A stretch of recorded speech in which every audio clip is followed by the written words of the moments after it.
Ok, bueno, vamos a continuar. Estamos hablando de lo que es la nulidad del acto reclamado. Veíamos la última tesis, la de Julián Bonecas, decíamos que esa es la que se aplica, bueno, esa se aplica en lo que es nuestro Código Civil. También en nuestro Código Civil tiene mucha referencia por lo que hace al Código de Napoleón. Sí, bueno, eso es muy importante y decíamos por lo que hace a la nulidad, tenemos nosotros que va a haber nulidad cuando el acto jurídico se ha realizado imperfectamente en uno de sus elementos orgánicos, aunque estos se presentan completos, ¿sí? Y decíamos nosotros, bueno, hablábamos en las clases pasadas de que va a haber dos tipos de nulidad, nulidad absoluta y nulidad relativa, ¿sí? ¿Cuáles son las características de la nulidad? Bueno, tenemos que el acto jurídico nulo es el que presenta una malformación en uno o en todos sus elementos de existencia, pero estos se realizan. Esta malformación puede ser interna o bien encontrar su origen fuera del acto, en el medio social que reacciona sobre él.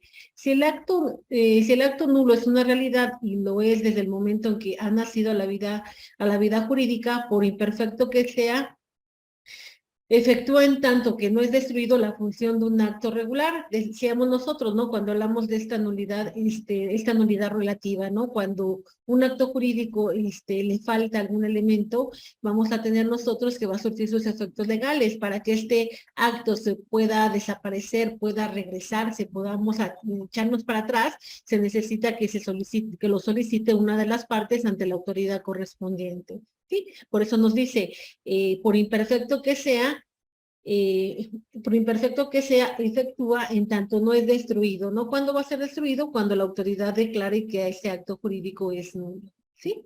En ese momento, entonces, todos los efectos que había, que había ocasionado, pues se van a echar para atrás, ¿sí? Bueno, nos dice, no es de la esencia de la nulidad que destruido el acto, todo desaparezca con él, pues la idea de retroactividad no está en modo absoluto ligada a la noción clásica de nulidad. ¿Sale? Ok, siguiendo. Dice, Bonecas hace una doble clasificación de las nulidades y las distinguen como de interés general y de interés privado. Siguiendo la terminología de la tesis clásica, se puede hablar de nulidad absoluta o de interés general y relativa o en interés privado. Acá, en relativo o en interés privado, acá vamos a tener que a los únicos que les perjudica, a los únicos que les afecta son a los que intervinieron en este acto jurídico, que en esta situación serían las partes. ¿Sí?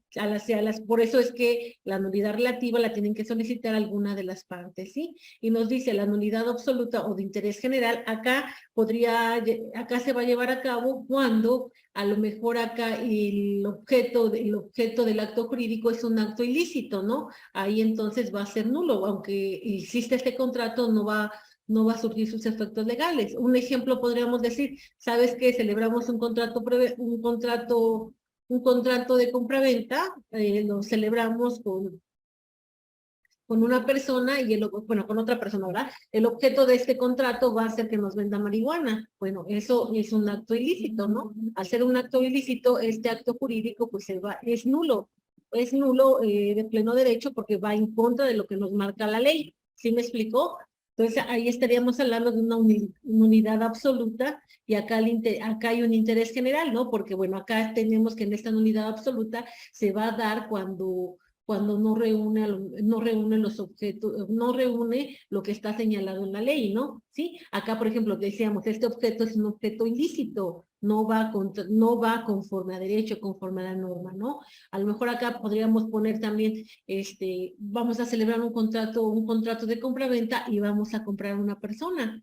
Bueno, igual también acá en México está prohibida la esclavitud, ¿no? Ese contrato, por más que estuviese con todos los elementos, se haya celebrado con el consentimiento de las partes, se haya celebrado, existe un objeto, ¿no? ¿Qué otra cuestión podríamos decir? Las personas que lo celebraron, tienen plena capacidad para celebrar este contrato, ¿no? ¿Qué otra cuestión? Se cumplió con todas las formalidades, ¿no? no hubo ningún vicio del consentimiento, las partes estuvieron de acuerdo, bueno, por el simple hecho de que ese acto es ilegal, va en contrario a lo que marca la ley, pues va a declararse nulo, ¿sí? Ese acto ni siquiera, o sea, aunque exista ese contrato, pues ese contrato nulo, ese es un contrato nulo, ¿sí? Es un contrato nulo, va en contra de lo que nos menciona la ley, ¿no? Sí, ahí estaríamos hablando de una nulidad absoluta y la otra es una nulidad relativa o en interés privado, ¿sí? Poníamos el ejemplo en la clase pasada, ¿no? Si celebramos un contrato privado con un menor de edad, bueno, en ese contrato privado, ahí no sé, es un contrato que puede declararse nulo, toda vez que el menor es un incapaz.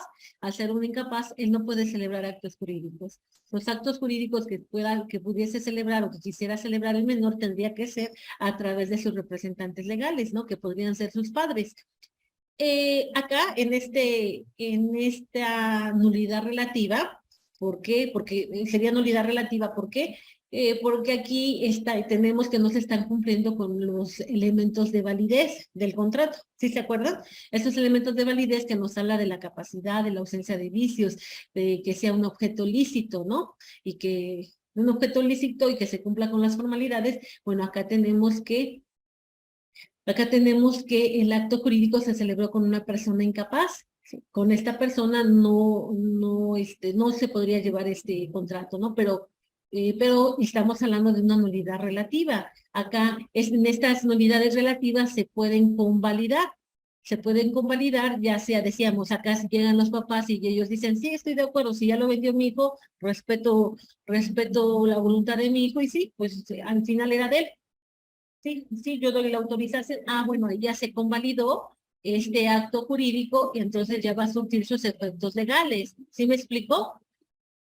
Pero a lo mejor acá vamos a hablar, es un contrato de compraventa. En este contrato de compraventa hubo un vicio del consentimiento. ¿Cuál fue el vicio del consentimiento? En el que se amenazó a la otra persona. ¿Sabes qué? Si no me vendes tu coche, yo tengo amigos muy malvados, muy malvados que van a venir y te van a golpear, ¿no? Y no solamente a ti, a toda tu familia, que yo te sugiero que mejor me vendas tu coche como habíamos quedado. Bueno, el otro, por esta situación, por esta amenaza, para que no sufra un mal su familia o él decide venderte el coche, ¿no? Pero bueno, acá tenemos que igual, acá existe un vicio del consentimiento. El consentimiento no fue dado de forma libre, de forma espontánea, sino fue dado por la presión, ¿no? Por esta amenaza que me estaban haciendo. Entonces acá, más adelante, el que te vendió, pues puede solicitar la nulidad de este acto jurídico alegando esta circunstancia, ¿no? Que acá había un vicio del consentimiento y este vicio del consentimiento consistió en la violencia moral. ¿Sí? Ok, ¿estamos de acuerdo, compañeros? Dani, ¿estás de acuerdo?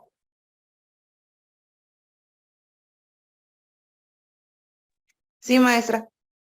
Ok, ahora, bueno, decíamos, la tesis de Julián Bonecas está establecido en nuestro Código Civil Mexicano, ¿no? Acá estamos hablando del Código Federal. Acá nos dice en el artículo 8, los actos ejecutados contra el tenor de las leyes prohibitivas o de interés público serán nulos, excepto en los que la ley ordene lo contrario. Pues acá este artículo nos estaría hablando de la nulidad absoluta, ¿no? Si tú celebras un acto jurídico con lo que está en contra de lo que está marcado en la ley, bueno, pues definitivamente ese acto jurídico no puede surtir efectos legales, ¿no? No puede.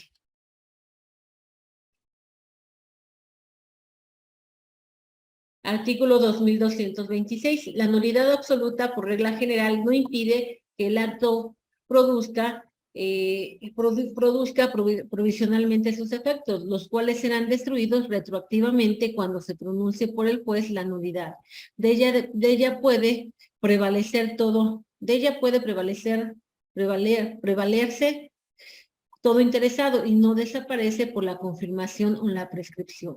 Acá nos está hablando de la nulidad absoluta, que era lo que decíamos, aquel acto jurídico, el objeto de nuestro acto jurídico es contrario a derecho, contrario a la ley, entonces ese acto jurídico se va a declarar la nulidad. Ese acto jurídico va a ser nulo y no se va a poder convalidar, cosa que no pasa con la nulidad relativa. La nulidad relativa sí se puede convalidar, ¿sí? Pero ¿Ok? Bueno, esa es la gran diferencia. Acá tenemos la nulidad relativa. También en su artículo 2227, el código observa el mismo sistema de exclusión. La nulidad es relativa cuando no reúne todos los caracteres enumerados en el artículo anterior. Siempre permite que el acto produzca provisionalmente sus efectos. ¿Ok? Acá era lo que decíamos, a lo mejor, ¿saben qué? Tomando el mismo ejemplo, el que decíamos, ¿no? Acá el menor vendió su computadora, ¿no? En este momento, bueno, al otro chico al que se lo vendió, bueno, él pensó que era mayor de edad, ¿no? Y que tenía, como era mayor de edad, o bueno, vamos a suponer, los dos eran menores de edad. Y los dos supusieron que la venta estaba, pues, conforme a derecho, no estaba hecha bien, ¿no? Resulta ser que cuando llegan los padres dicen, no, sabes que no estamos de acuerdo en esta venta, bueno, va a tener que regresar que va a tener que devolver lo que es la computadora y a su vez los padres van a tener que devolver la cantidad que le dieron al hijo, ¿sí? Ahí estaríamos hablando de una nulidad relativa, ¿sí? Todos los efectos se van a echar para atrás, ¿no? Pero bueno, cuando el chico tenía la computadora que él pensaba que la había comprado de forma legal, bueno, pues ahí esa compraventa hasta ese momento estaba surgiendo sus efectos legales, hasta el momento en el que ya se percataron de que existe la nulidad relativa, ¿sí? ¿Ok? Y a lo mejor acá dice, van los padres a reclamar y dice el chico, no, pues no lo devuelvo, ¿cómo ves? No lo voy a devolver. Bueno, acá entonces los padres tendrían que interponer ante la autoridad correspondiente, solicitar la nulidad de este acto reclamado, ¿no? Y bueno, en esta situación pues tendrían que acreditar los padres que primero que el hijo es menor de edad, ¿no? Por lo tanto, aunque la computadora, la nota de compra estuviera en nombre del hijo, por el simple hecho de ser menor de edad, pues es incapaz. Al ser incapaz no puede celebrar actos jurídicos. ¿Sí? Nos dice, la falta de forma establecida por la ley, si no se trata de actos solemnes, así como el error, el dolo, la violencia, la lesión y la incapacidad de cualquiera de los autores del acto, producen la nulidad relativa del mismo. Artículo 2229. La acción y la excepción de nulidad por falta de forma compete a todos los interesados. Okay. Acá podríamos hablar, ¿cuál podría ser? ¿Un acto formal? Un acto formal sería lo que es el contrato de compraventa de bienes inmuebles. La ley nos dice que cuando uno compra un inmueble, se tiene que tirar en escritura pública. Al tirarse en escritura pública, vamos a tener que, esta compraventa se va a tener que celebrar ante un notario, ¿no? Ante un notario, el notario va a protocolizar este acto jurídico y al protocolizarlo va a salir lo que es la escritura. Esta escritura la va a escribir en el registro público de la propiedad, se van a pagar los derechos respectivos, lo que es el impuesto de adquisición de bienes inmuebles, lo que es el otro, eso sería por lo que hace el comprador, por lo que hace al vendedor tendría que pagar lo que es el impuesto sobre la renta, ¿no? Acá, ¿en qué va a consistir este impuesto este impuesto sobre la renta? Bueno, acá cuando el vendedor compró el inmueble, a lo mejor él lo compró en 100,000 pesos, ¿no? Y ahorita lo está vendiendo en 500,000 pesos. Acá está viendo una ganancia. Acá el impuesto se le va a cobrar sobre la ganancia, ¿no? Sobre la diferencia. Si él lo compró en 150 y ahorita lo está vendiendo en 500,000 pesos, tenemos que hay una ganancia de 350. Sobre esos 350 se le va a cobrar el impuesto sobre la renta. ¿Sí? Se van a hacer las anotaciones respectivas en el registro público de la propiedad para que ya pase este inmueble a nombre de la otra persona, ¿no? Estamos hablando que es un acto formal, no solemne, es formal. La ley nos señala de qué forma se tiene que llevar a cabo este acto jurídico, ¿sí? ¿Ok? Bueno, acá nos dice el artículo 2228, la falta de forma establecida por la ley, si no se trata de actos solemnes, así como el error, el dolo, la violencia, la lesión y la incapacidad de cualquiera de los autores del acto, produce la nulidad relativa del mismo. Acá, ¿qué nos quiere decir? Bueno, este acto jurídico podrían solicitar que toda vez que esta compraventa no se tiró la escritura correspondiente, alguna de las partes solicitar la nulidad. la nulidad de este acto jurídico. Pero acá quienes lo van a poder solicitar es cualquiera de las partes, ¿sí? Cualquiera de las partes lo puede solicitar, pero si no lo solicitan dentro del plazo que marca la ley, entonces su derecho va a prescribir, es decir, se va a extinguir su derecho, ya no lo van a poder hacer valer, ¿sí? Recordemos la nulidad relativa a quienes les afectan a las partes. Como les afectan a las partes, pues ellas lo tienen que hacer valer. Si no lo hacen valer dentro del término que marca la ley, pues ellos mismos se están afectando. ¿Sí? ¿Hasta ahí estamos bien? Nos dice, la acción y la excepción de nulidad por falta de forma la acción y la excepción de nulidad por falta de forma compete a todos los interesados, ¿sí? Un acto solemne, ¿cuál podría ser? Decíamos que un acto solemne es el contrato de matrimonio, ¿no? Para que se considere que este matrimonio es válido, se necesita que se lleve ante el juez del registro civil de las personas, ¿no? Y para esto, bueno, antes de que se celebre este acto jurídico, pues los contrayentes tuvieron que haber cumplido con los requisitos que marca la ley, ¿no? El no estar casado, el no estar casado, presentar las actas de nacimiento con tiempo, hacer las amonestaciones correspondientes, etcétera, ¿no? Presentar los exámenes prenupciales. ¿Sí? ¿Sí me explicó? Bueno, ese sí es un acto solemne. Si ahí tenemos que no se lleva a cabo este acto solemne, no sé, que se llevará a cabo, no se llevará a cabo con un juez del registro civil, vamos a suponer, se lleva a cabo con un juez penal, bueno, ahí igual ya no es la autoridad correspondiente, al no ser la autoridad correspondiente, pues va a ser un acto inexistente, ¿sí? Ni siquiera van a ser a la vida jurídica. Ese matrimonio no va a existir, ¿sí? Sí vemos la diferencia de cuando va a ser un acto inexistente. Inexistente es que no existe, ¿sí? Cuando un acto ya existe, porque se cumplió con los requisitos de existencia, bueno, ahora tenemos, o los requisitos esenciales, ¿no?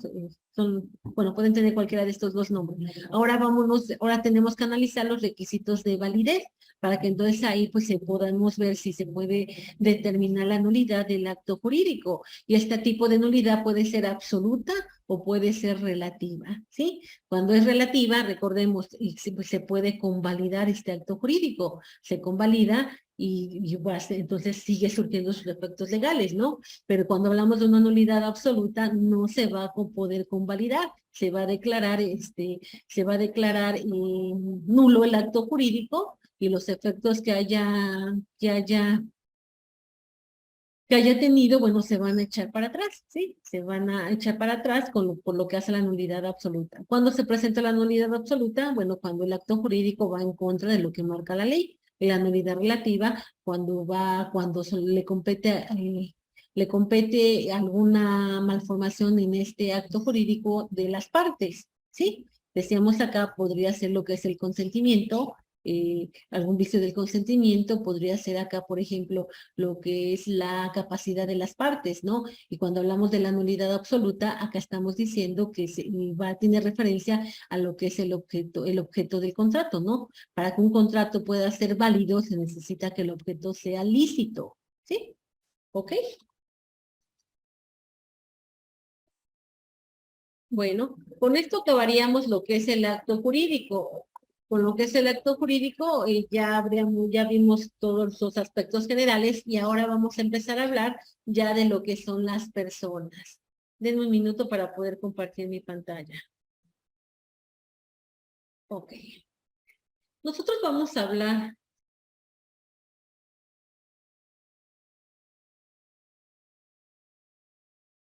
Ok, nosotros vamos a hablar de lo que son las personas físicas y personas morales. Vamos a hablar también de cuáles son los atributos de cada una de estas personas, ¿sí? Y vamos a ver que tanto la persona física como la persona moral van a tener atributos semejantes. Bueno, vamos a empezar.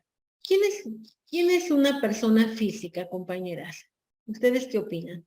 ¿Quién es una persona física? ¿Cuál sería la diferencia entre persona física y persona moral?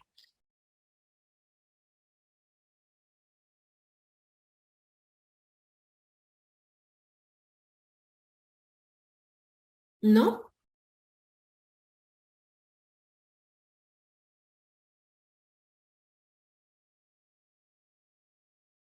Ok, bueno, vámonos con las personas físicas. Bueno, si nos vamos a lo que son las personas físicas, nos vamos a ir a lo que son las personas físicas. ¿Quién es una persona física? Vámonos primero al concepto. Yo quería participar. Bueno, A ver, no, dinos, compañera, te escuchamos. bueno, yo creo que las personas físicas son las personas que son seres humanos que tienen como atributos la capacidad, el estado civil, patrimonio, nombre, domicilio, nacionalidad, y son atributos constantes y necesarios de toda persona física. Eh, en los artículos primero, segundo y tercero, y creo que séptimo, de la vigente Nacional y Naturalización Pública en el Diario Oficial del 20 de enero, regulen en su sanción pública, no, en sus aspectos principales de la nacionalidad mexicana. O sea, nada más serían como esos 6 dentro de las personas físicas, que Pero sería sí, la capacidad, ajá. ajá, los atributos, que sería la capacidad, el estado civil, el patrimonio, el nombre, el domicilio, la nacionalidad y así. Ok, sí. Ok, sí, sí, estás en lo correcto, compañera. Bueno, vámonos ahora, vámonos con la definición, ¿quién es una persona física? Para eso nos vamos con lo que significa persona, ¿no? El vocablo persona vamos a tener que hacer referencia al ser humano, pero cuando hablamos del ser humano no estamos hablando de los dos sexos, ¿no? Hombres y mujeres, ¿no? Tenemos entonces, eso es una persona. Una persona tenemos que es el ser humano. Para eso nos vamos a ir también a lo que nos dice nuestro Código Civil de Puebla. En el Código Civil de Puebla, en el artículo 32, nos menciona, son personas físicas los seres humanos. Bueno, ahí ya tenemos, ¿no? Pues no hay pierde. ¿Quién es persona física? Todo ser humano. Ahora bien, ¿quién es una persona moral? ¿Quién es una persona moral, compañeros? Bueno, acá el nombre correcto no sería persona moral, sino que sería persona jurídica. ¿Quién es una persona jurídica? Bueno, acá tenemos que las personas jurídicas pues, son no puede ser una persona física, ¿no? En primer lugar, es una persona ficticia. Es una persona ficticia porque entre todos, vamos a suponer, ¿no? Nosotros queremos formar una sociedad, vamos a crear una sociedad y nosotros nos vamos a dedicar, ¿a qué nos vamos a dedicar? Bueno, vamos a formar una sociedad y nosotros nos vamos a dedicar ya sé. Vamos a crear un colegio de abogados, ¿les parece? Entonces, para esto nosotros necesitamos una persona jurídica, ¿no? Una persona que sea diferente a nosotros, ¿sí? Porque, bueno, cada uno tiene su individualidad, cada uno de nosotros es una persona física. Entre todos que somos personas físicas, vamos a crear un nuevo ente jurídico que va a ser una persona moral, ¿sí? Esta persona moral también va a tener derechos y obligaciones. Estos derechos y obligaciones pues van a ser propios de ella, o sea, va a ser totalmente diferente a nuestra persona, ¿sí? Entonces acá todos vamos a unirnos, vamos a tener que ir con un notario y le vamos a hacer saber nuestra voluntad, esta voluntad de crear una nueva persona, ¿no? Una persona jurídica, una persona moral, ¿sí? Por eso se dice que es una persona ficticia. Esta persona moral es independiente a cada uno de nosotros, ¿sí? Y también, como comentaba la compañera, también va a tener atributos propios, ¿no? ¿Cuál podría ser? Bueno, ellos van a tener denominación o razón social, que es lo que sería para nosotros el nombre, ¿sale? Pero bueno, ahorita hasta ahí nos quedamos. Vamos a seguir con las personas físicas, ¿les parece? Cuando nosotros hablamos de estas personas físicas, vamos a tener que a la persona física se le protege desde el momento en que es concebida. Desde ese momento esta persona va a poder tener derechos y obligaciones. Va a tener derechos y obligaciones. ¿Qué derecho va a tener una persona? ¿Sí me escuchan, compañeros?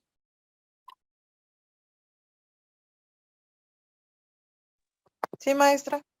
Perdón, es que yo acá veía que no. no veía lo del micrófono, pero bueno, decíamos que esta persona, la persona física, se le va a proteger desde su concepción. Desde su concepción a esta persona puede tener, puede ser objeto de derechos. Un ejemplo sería, ¿no? Saben que está una pareja, esta pareja tiene mucho tiempo sin que pudiesen embarazarse, y resulta ser que al fin ya lograron embarazarse, ¿no? Acá el papá, el abuelo del futuro nieto, el abuelo, él hace su testamento y en el testamento menciona o deja como heredero universal al bebé que van a hacer. Acá entonces vamos a tener que sí se puede hacer, sí está permitido, nada más que para que surta sus efectos legales, este testamento, bueno, se necesita que la persona nazca, ¿no? Que la persona nazca y una vez que nazca vivo, ¿no? Sí, que nazca vivo y que nazca vivo y que, bueno, el requisito va a ser ese, que nazca vivo. Vamos a checar lo que nos dice nuestro Código Civil y ahorita seguimos comentando. Mm, mm, mm. Ok, bueno, tenemos nosotros, hablábamos también de lo que es el nacimiento de la persona física. Tenemos que cuando la persona nace, se tiene que poner del conocimiento al Estado y y al Estado y a la sociedad, ¿sí? Al mismo tiempo, se debe de constatar que este nacimiento, ¿no? Bueno, ¿para qué lo ponemos? También acá es un derecho que tiene el menor, ¿no? Cuando nosotros como padres tenemos un hijo, pues la obligación que nos marca nuestro Código Civil es que tenemos que ir ante el juez del registro civil de las personas y hacerlo del conocimiento, ¿no? Vamos a hacerlo del conocimiento y también desde ese momento le vamos a dar una identidad a la persona. ¿Por qué? Porque lo vamos a reconocer y también ahí se le va a dar su nombre, su identidad, ¿no? Desde ahí ya empieza su identidad, al darle el nombre, al darle los apellidos.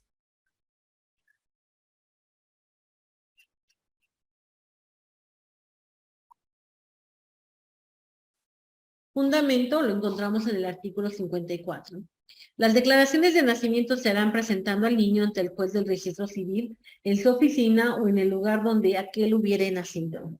Tienen obligación de declarar el nacimiento el padre, la madre, cualquiera de ellos. A falta de esto, los abuelos paternos y en su defecto los maternos, dentro de los 6 meses siguientes a la fecha en que ocurrió aquel. Los médicos cirujanos o matronas que hubiesen asistido al parto tienen obligación de dar aviso del nacimiento al juez del registro civil dentro de las 24 horas siguientes. La misma obligación tiene el jefe de familia en cuya casa haya tenido haya tenido lugar el alumbramiento, si esto ocurrió fuera de la casa paterna. Si el nacimiento tuviera lugar en un sanatorio particular o del Estado, la obligación a que se refiere el artículo anterior estará a cargo del director o de la persona encargada de la administración. Recibido el aviso, el juez del registro civil tomará las medidas legales que sean necesarias a fin de que se levante el acta de nacimiento conforme a las disposiciones relativas. Bueno, acá en estos dos artículos nos habla de lo que va a pasar, ¿no? ¿Qué es lo que pasa? Bueno, si hacemos, bueno, ¿qué es lo que va a pasar? Una vez que una persona nace, tenemos que en el hospital, pues te van a dar un certificado, ¿no? En este certificado se menciona la fecha, quiénes son los nombres de los padres, ¿no? Te mencionan los aspectos más generales del bebé para poder identificar de quién es hijo, ¿no? Con este certificado que te da la clínica, la clínica, el sanatorio, el hospital, con ese certificado tú vas a acudir al registro civil de las personas para poder registrar a tu hijo. Bueno, entonces en ese momento cuando se levanta este certificado, tenemos que ya el hospital está dando del conocimiento a la autoridad de que ha nacido un niño, ¿no? Un niño ha nacido un menor, este menor es hijo de Panchito y es hijo de Panchito y de Panchita, ¿no? ¿Sale? Bueno, ya con este documento tú ya puedes dar de alta a tu hijo. Ahora bien, ¿quiénes pueden ir ante el juez del registro civil a registrar al menor, bueno, tenemos que puede ser el padre, la madre, padre, la madre, ambos, el abuelo, la abuela, paterno, materna, o cualquier otra persona, ¿no? Y la obligación es que lo tiene que hacer dentro de 6 meses. Ok, pero ¿qué va a pasar? Recordemos que el acta de nacimiento es un documento muy importante. ¿Por qué? Porque a través del el acta de nacimiento nosotros estamos reconociendo a la persona como nuestro hijo.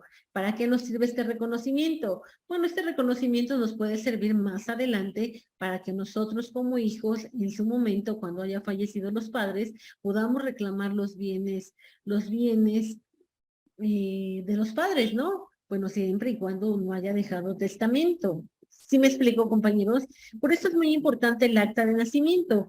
Anteriormente, si ustedes recuerdan lo que eran los papás, lo que eran los abuelitos, uno leía el acta de nacimiento y en muchas ocasiones quien había acudido nada más era uno de los padres, ¿no? Entonces, ¿qué es lo que pasa? Que acá el reconocimiento nada más se está haciendo por uno de los padres, ¿no? Uno de los padres, el que lo llevó al menor, él está reconociendo que es su hijo, ¿sí? La otra situación, y si acá estamos hablando que los padres están casados, bueno, acá va a haber una presunción de que este hijo nació dentro del matrimonio, ¿no? Pero no está el reconocimiento del padre. ¿Sí me explicó?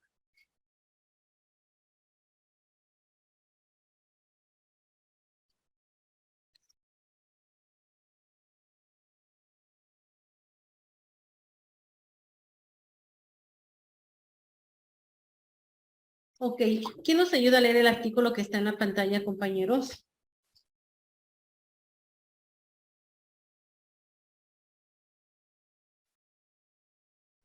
Yo, profesora. Por favor, compañera. Toda persona tiene derecho a la identidad y a ser registrado de manera inmediata a su nacimiento. El Estado garantizará el cumplimiento de estos derechos. El juez de registro civil expedirá gratuitamente la primera copia certificada del acta de registro de nacimiento. Las declaraciones de nacimiento se harán dentro de los 180 días siguientes a este. El niño será presentado al juez de registro del Estado civil en su oficina o en el domicilio familiar. Ok, bueno, ese es nuestro Código Civil de Puebla, ¿no? Pues tenemos la misma situación, ¿no? Es muy importante que vayan los dos padres, sí, porque ya desde ahí en ese momento los dos padres están reconociendo que es su hijo, ¿no?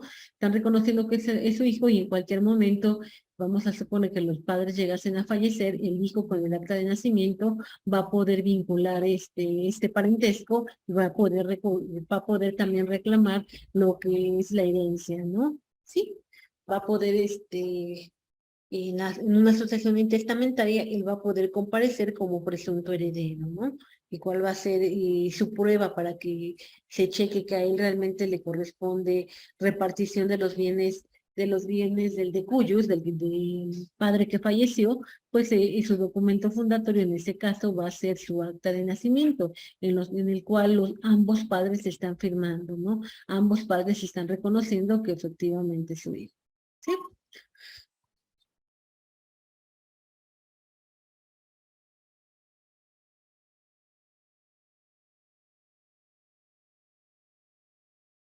Bueno, acá nos vamos a ir a lo que nos dice el artículo 860.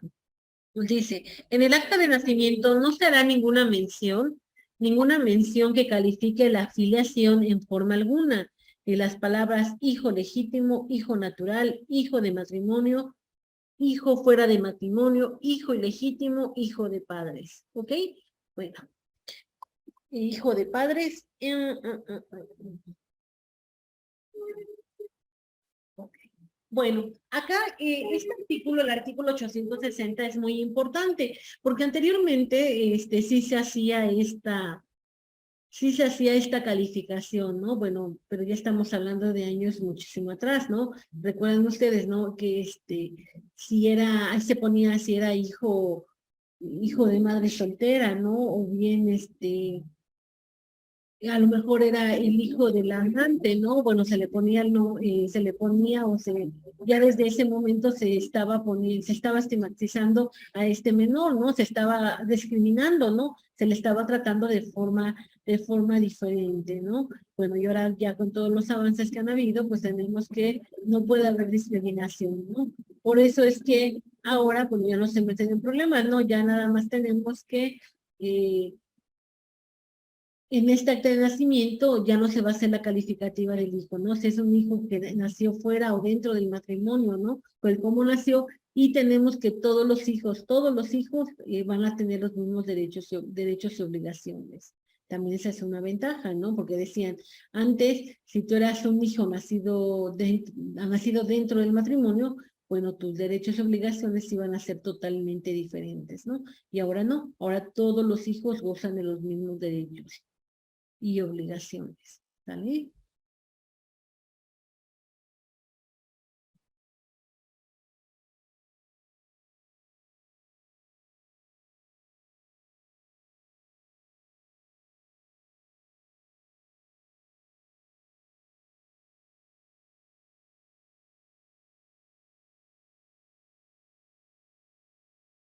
Ok, miren, acá nos dice, artículo 864, para que un hijo sea reconocido, al registrar su nacimiento, bastará que el padre o la madre o ambos pidan al juez del registro civil que se mencione su nombre y su carácter de padre o madre, respectivamente en el acta de nacimiento.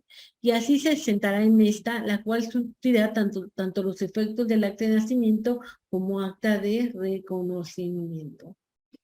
¿Sale? Era lo que les comentaba, ¿no? En el momento en el que acuden los padres, ellos están reconociendo al hijo.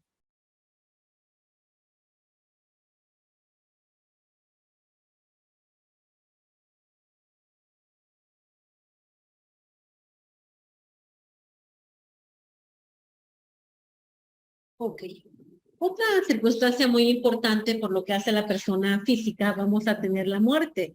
¿Qué es la muerte? Bueno, nos dice que es la extinción de la personalidad y por ser un acontecimiento de importancia capital, debe ser puesta del conocimiento del Estado y de la sociedad. También se considera que, bueno, una vez que hace del conocimiento al Estado y a la sociedad, pues no va a salir lo que es el acta de defunción. Esta acta de defunción se considera que es el último de los actos del Estado civil de las personas, ¿sí? Es el último acto que va a realizar la persona. ¿Por qué es importante hacerlo del conocimiento? ¿Por qué creen ustedes que sea importante? Dani, Laura, ¿tú por qué crees que sea importante? ¿Cuáles serán los efectos que traiga el que uno haga del conocimiento a la autoridad de que ha fallecido un familiar de nosotros?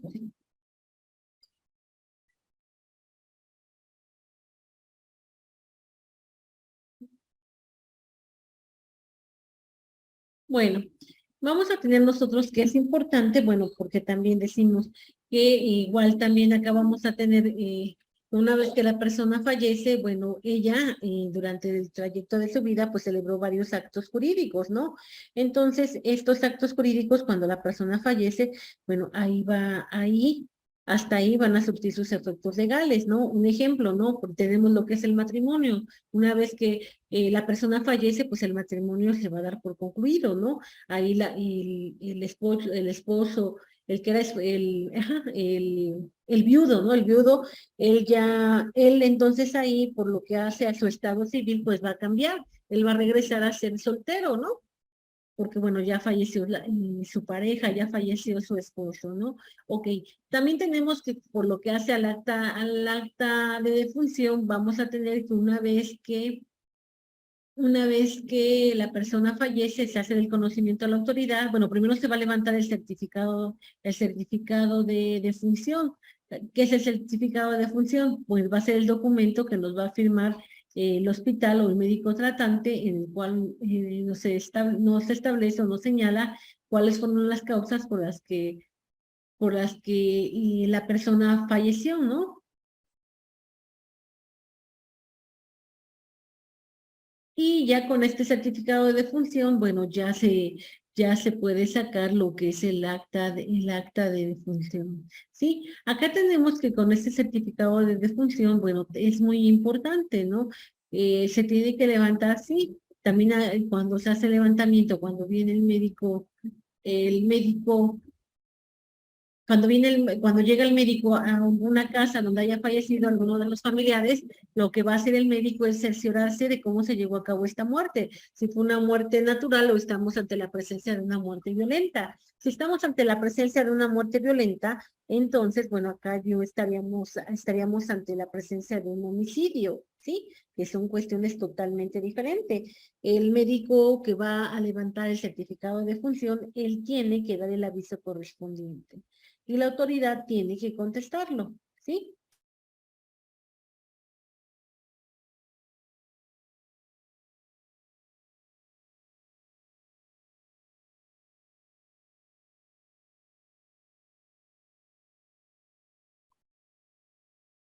¿Qué va a pasar con el acta de defunción? Bueno, tenemos que con el acta de defunción, en primer lugar, una vez que el registro civil de las personas expide esta acta de defunción, todos los registros civiles de las personas se van a quedar con una copia. Estas copias posteriormente las van a enviar al registro de los...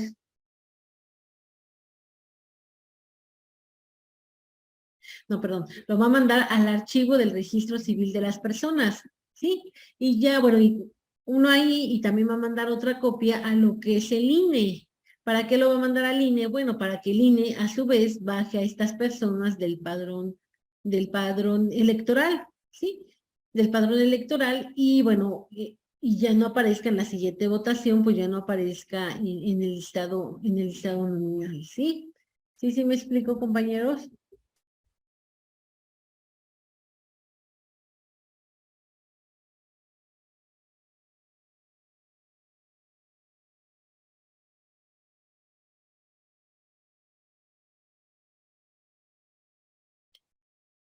Ok, bien, acá tenemos. Artículo 912 del Código Civil de Puebla. Ningún entierro o cremación se hará sin autorización escrita del juez del registro civil del Estado civil, quien se asegurará prudentemente del fallecimiento. ¿Cómo se va a asegurar? Bueno, porque se le tiene que exhibir el certificado de defunción, ¿sí?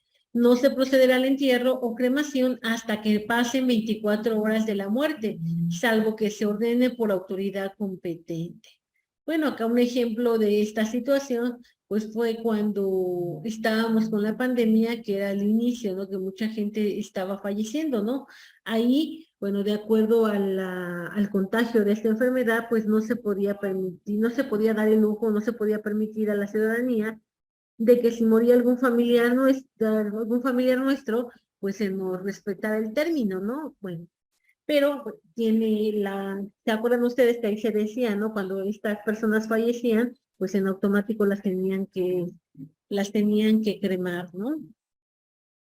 Pero bueno, era por disposición del presidente de la República, ¿no? Y bueno, también ahí viendo lo que eran las políticas de vacunación, ¿no? Todo eso pues tiene mucho que ver.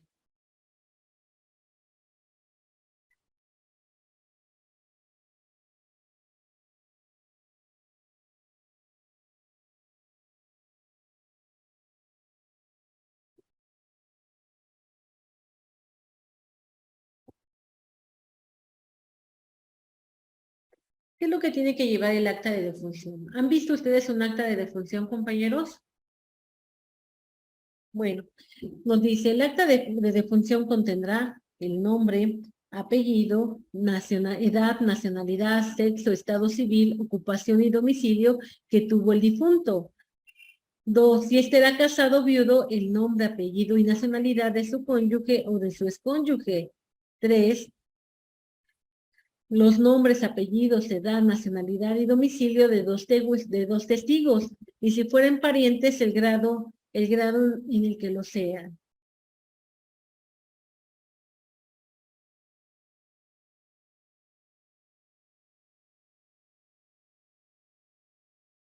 Tres, los nombres, apellidos, edad y domicilio, no se llevará.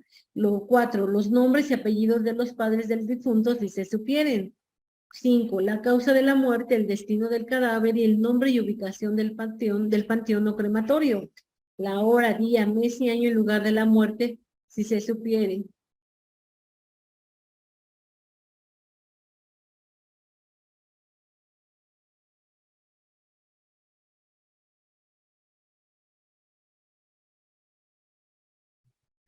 Ok, nos dice los nombres y apellido, la causa de la muerte, el destino del cadáver y el nombre y ubicación del panteón o crematorio. La hora, día, mes, año y lugar de la muerte, si se supieren, y todos los informes que se tenga en caso de muerte violenta, haciendo las aclaraciones pertinentes si la muerte es causada por violencia de género o familiar. Nombre y apellidos, número de cédula profesional y domicilio del médico que certifique la defunción. Nombre, apellidos, edad y nacionalidad y domicilio del declarante y grado de parentesco en su caso con el difunto. Bueno, todos estos datos debe de contener lo que es el acta de defunción. Decíamos, cuando el médico tratante va y va a levantar el certificado de defunción, él se va a cerciorar de que realmente la persona haya fallecido por enfermedad, ¿no? Si él sospecha que esta persona sufrió algún trauma, algún golpe, que esta persona, bueno, no estaba en condiciones adecuadas y por esa situación falleció, pues él va a tener que dar aviso al Ministerio Público. Posteriormente, el Ministerio Público va a tener que llegar, va a levantar va a levantar todo.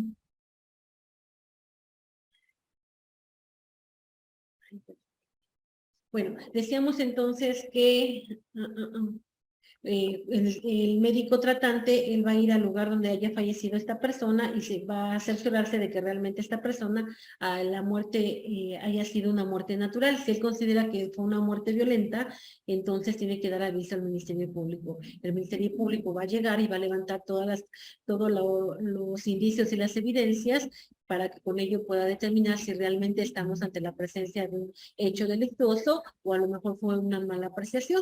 ¿Sale? Bueno, hasta acá nos quedamos, compañeros. Estamos hablando de las personas físicas. En la siguiente clase ya estaríamos hablando igual de cuáles son los atributos de la personalidad. Estaríamos poniendo ejemplos y también hablaríamos de lo que son las personas morales. ¿Sale, compañeros? Nos quedamos hasta acá. Que tengan bonito fin de semana. Hasta luego.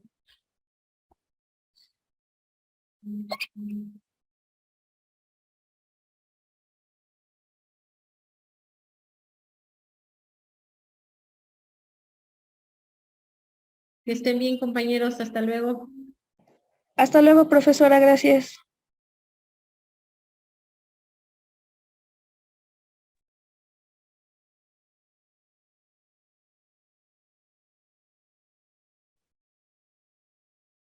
Compañeros, perdón. Vamos a continuar con nuestra clase. Perdón, pensé que acababa hoy a las 10, pero no, acaba 10:30, compañeros. Entonces, pues me da mucha pena, vamos a tener que continuar.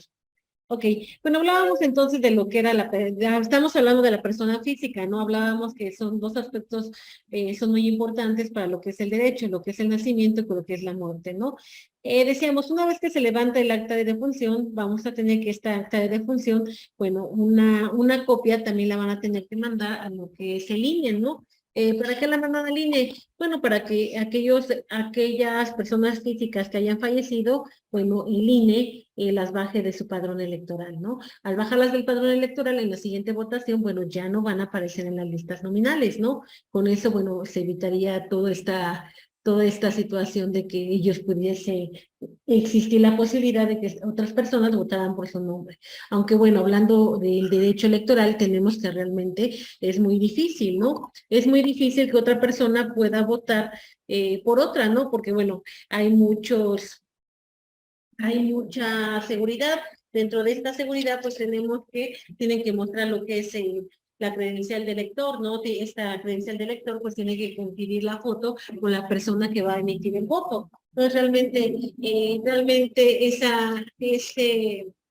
ese comentario que la mayoría de la gente hace, ¿no? De que muchas veces gente que ya falleció, esa gente vota, bueno, realmente es que es imposible, ¿no? No puede pasar eso porque hay muchos filtros. Entre estos filtros, pues tenemos lo que es que este funcionario de casilla pues tiene que verificar lo que es la credencial del elector con la persona. Ese sería uno. Y otro pues están los partidos políticos, y los partidos políticos el día de la votación están muy atentos de quién es la persona que está votando, ¿no? Entonces, no, eso es mentira, no podría otra persona votar por alguno que haya fallecido, ¿no? Pero bueno, de todas formas, para evitar cualquiera de estos comentarios, pues lo que se hace es esa situación. Una vez que una persona fallece, una vez que el juez del registro civil expide un acta de defunción, él va a dar una copia al INE para que baje de su padrón electoral a esta persona y, bueno, y esta persona no aparezca en el listado nominal el día de la votación. ¿Vale? Bueno. Ya vimos cuáles son los datos que debe de contener el acta de defunción. ¿Ok? Bueno. Vámonos con lo que son las personas físicas. Dentro de lo que es la persona física vamos a encontrar nosotros lo que son los atributos de la personalidad. ¿Sí? ¿Qué son los atributos de la personalidad? ¿Qué son? ¿A qué nos suenan los atributos de la personalidad? Bueno, vamos a ver.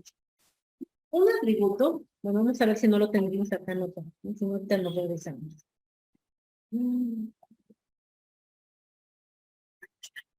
¿Qué son los atributos de la personalidad? Bueno, son las cualidades o propiedades que tiene una persona. Son aquellas circunstancias que le son propias a la persona, nada más, ¿no? A ellas le son propias. Con eso ella se va a identificar. ¿Sí? Eso viene a ser los atributos de la personalidad. Cualidades o propiedades de un ser, esos son los atributos de la personalidad, ¿sí?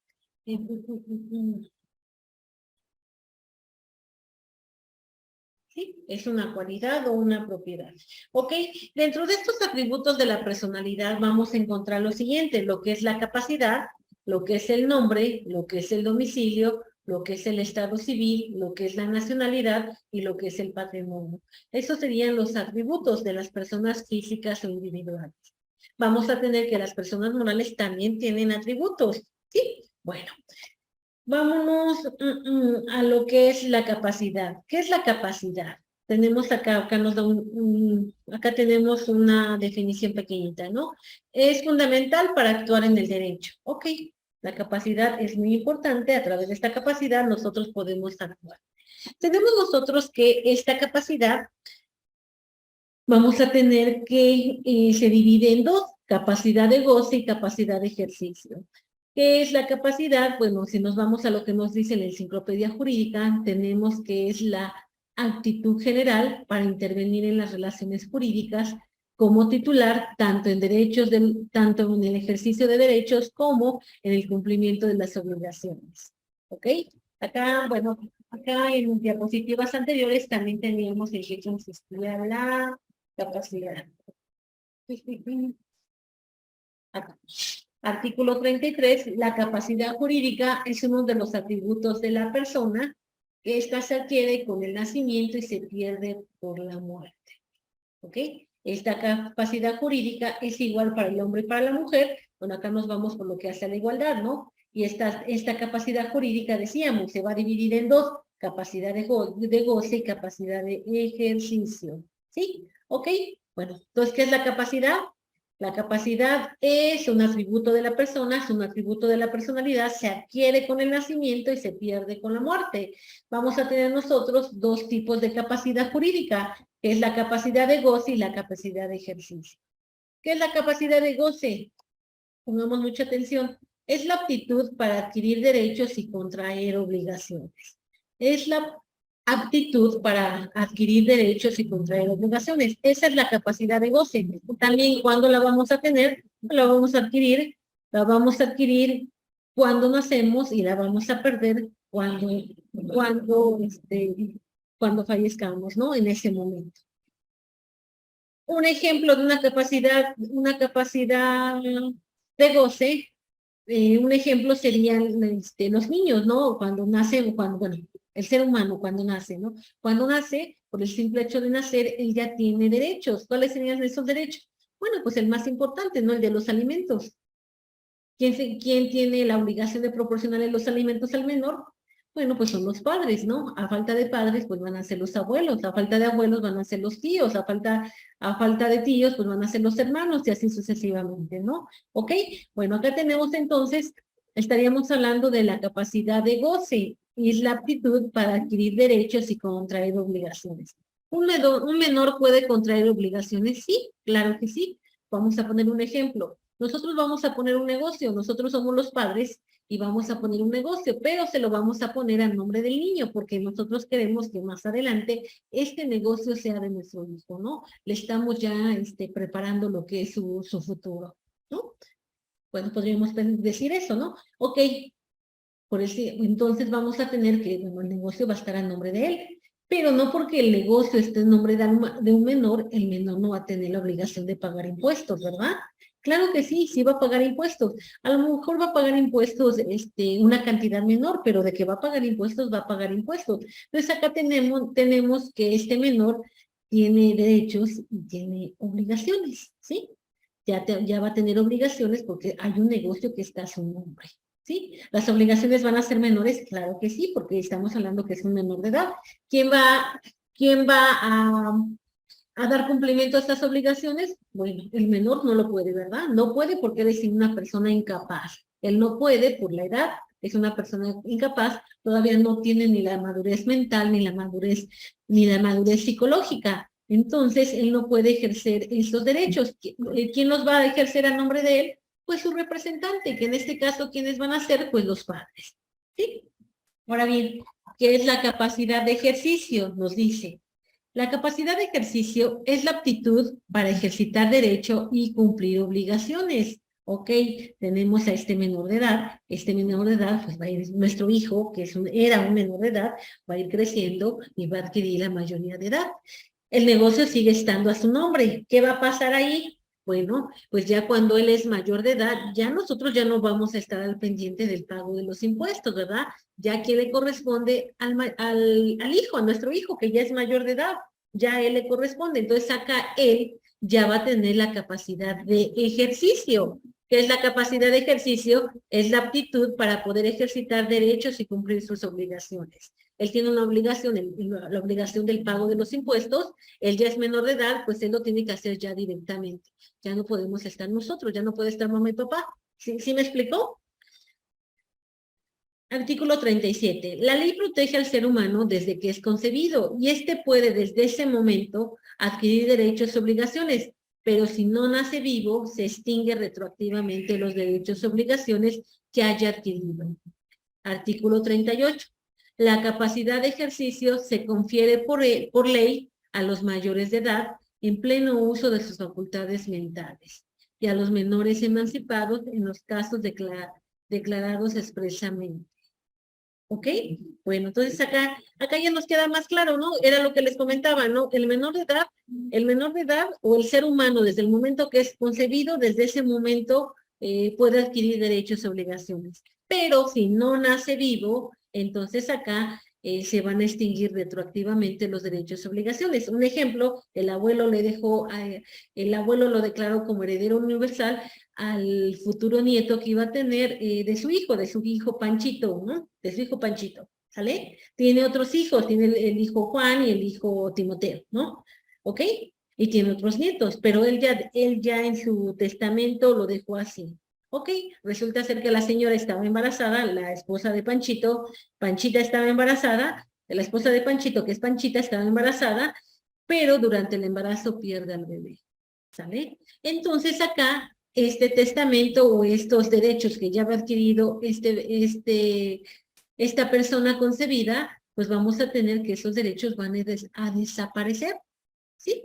Van a desaparecer, vamos a suponer, o sea, el abuelo había hecho lo que era el testamento, ¿no? Después de esto, la Panchita, que es la esposa de Panchito, sigue con su embarazo, pues resulta ser que a los 5 meses del embarazo de Panchita, el abuelo fallece, ¿sí? El abuelo fallece y Panchita continúa con su embarazo, pero a los 7 meses el bebé fallece, ¿no? No nace el ser humano, ¿no? No nace el bebé. Bueno, por el simple hecho de no haber nacido, vamos a tener entonces que este testamento pues va a quedar, ya no va a surtir sus efectos legales, ¿no? Ya no, porque la persona ya no nació, ¿sí? Tenía derechos, sí, como persona concebida tenía derechos, pero en el momento en el que ella ya no nació, ya no continuó con vida durante el embarazo, esos derechos pues se extinguen. Entonces, ¿qué va a pasar? Pues ahora van a poder reclamar la herencia, pues los demás, pues todos los hermanos, ¿no? Van a poder reclamar lo que es la herencia, la parte que les corresponde de herencia, ¿sí? ¿Ok? Bueno, su fundamento, ¿cuál sería su fundamento? El 37. Bueno, acá tenemos 37 del Código Civil de Puebla, ¿ok? Y ya decíamos, ¿no? Bueno, acá igual en el artículo 38 nos dice, la capacidad de ejercicio se confiere por ley a los mayores de edad, en pleno uso de sus facultades mentales. Cuando nosotros cumplimos los 18 años, pues ya somos unas personas adultas. Se considera que en ese momento ya tenemos la madurez mental y la madurez física, ¿no? Entonces ya podemos ejercer directamente lo que son nuestros derechos y nuestras obligaciones, ¿sí? Dice, y a los menores emancipados en los casos declarados expresamente. Ok, bueno, acá vamos a ver más adelante en qué situación los menores emancipados sí tienen la capacidad de ejercicio. ¿Okay? Mayoría de edad. Artículo 39, la mayoría de edad comienza a los 19 años cumplidos. Artículo 40, el mayor de edad dispone libremente de sus personas y de sus bienes. Acá, bueno, acá vamos a suponer, ¿no? Acá el mismo ejemplo que habíamos puesto, ¿no? Nosotros abrimos un negocio, nosotros los papás le abrimos un negocio a nombre del hijo, y en ese tiempo el hijo era menor. Ya el hijo ya es mayor, bueno, cuando el hijo fue menor, quienes ejercitaron todos los derechos y obligaciones fueron los papás. Ahora el hijo ya es mayor, bueno, él ya va a tener que ejercitar sus derechos y obligaciones. Y también vamos a suponer, como todo está a nombre de él, y él ya es mayor de edad, él ya tiene la capacidad de ejercicio, ¿no? En cualquier momento, si él decidiera vender este negocio, pues lo puede vender, porque el negocio es de él. ¿Sí me explicó? Acá nosotros no vamos a poderlo impedir. Lo mismo pasaría, por ejemplo, si nosotros compramos una casa y la casa se la pusimos a nombre del hijo, sin que nos hayamos reservado el usufructo vitalicio. En ese momento, entonces, el hijo tiene toda la libertad para hacer lo que él quiera con esta casa, porque es suya. ¿Sale? Es suya, y aparte nosotros no establecimos la cláusula de el usufructo vitalicio, ¿no? Si nosotros hubiéramos establecido la cláusula de usufructo vitalicio, sí, la casa sigue siendo de él, pero él no la puede vender. No la va a poder vender hasta que nosotros los padres fallezcamos. Hasta ese momento, entonces, él va a poder vender lo que es el inmueble, ¿no? Porque nosotros tenemos el usufructo vitalicio. ¿Qué quiere decir esto? Que nosotros vamos a poder usar y disfrutar la casa hasta que fallezcamos. Hasta ese momento, entonces, ya toda la propiedad ya va a ser del hijo, y el hijo ya va a poder disponer de él de la casa, ya va a poder disponer libremente. ¿Sí me explicó? ¿Qué es lo que se recomienda? Pues que se haga esa situación, ¿no? Que si vamos a poner un nombre, si vamos a comprar una casa y la vamos a poner a nombre de los hijos, que los padres nos reservemos el usufructo vitalicio, ¿no? Porque con eso nosotros aseguramos que el hijo no va a vender la casa hasta que nosotros fallezcamos, ¿no? Porque bueno, a lo mejor es la única propiedad que tenemos, ¿no? Y nosotros estamos viviendo ahí, pero queremos quitarle queremos, pues sí, que cuando nosotros fallezcamos ya el hijo no se tenga que ver en la necesidad de promover una sucesión intestamentaria, ¿no? No una sucesión testamentaria, sino que ya pase directamente a él, ¿no? ¿Ok? ¿Sí? Bueno.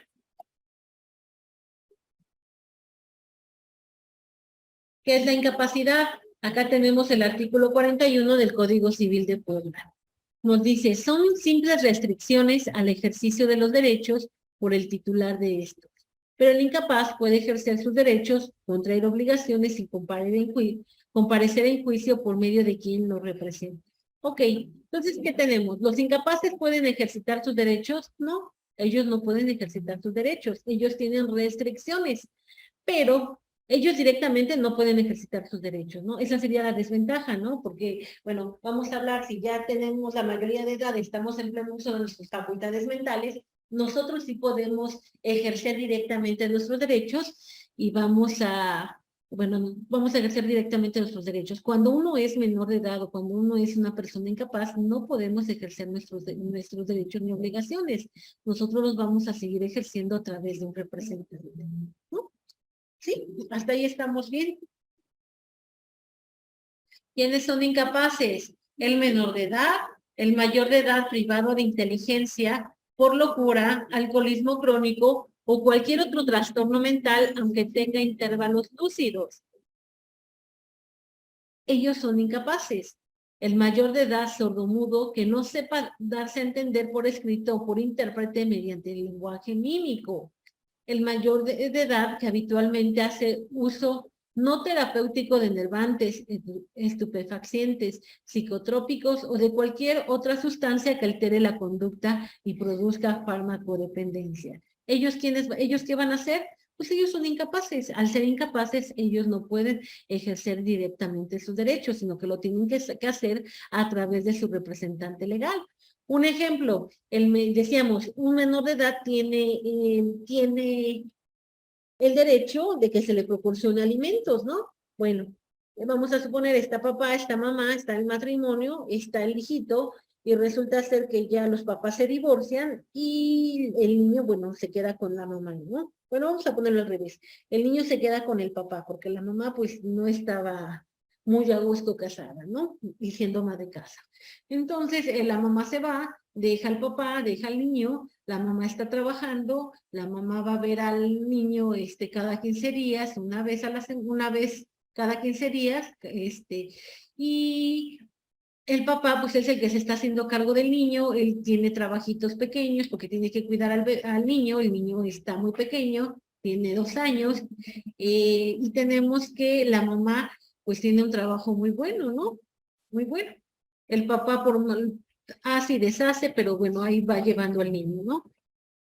Entonces acá el papá, cansado de esta situación y viendo que su ex esposa tiene un buen trabajo que le puede ayudar con los gastos del menor, pues va a acudir ante el juez de lo familiar y le va a solicitar la pensión alimenticia para el menor.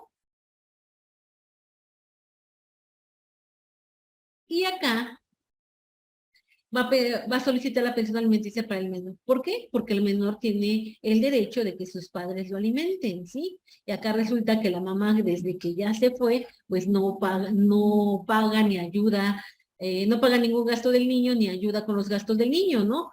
Y el papá pues ya no le alcanza y ya está cansado de esta situación, ¿no? Él promueve lo que es su demanda de alimentos, él va a promover la demanda de alimentos para su hijo, pero como su hijo es un menor, es un incapaz, él no puede ejercitar este derecho que a él le corresponde. Entonces, quien lo va a ejercitar va a ser el padre, ¿no? El padre lo ejercita y, bueno, va a solicitarle la pensión alimenticia a la mamá y el juez le va a conceder la pensión alimenticia, porque la obligación es de ambos padres, no solamente es del papá, y acá también porque quien tiene un mejor ingreso, pues es la mamá. ¿Sí me explico, compañero?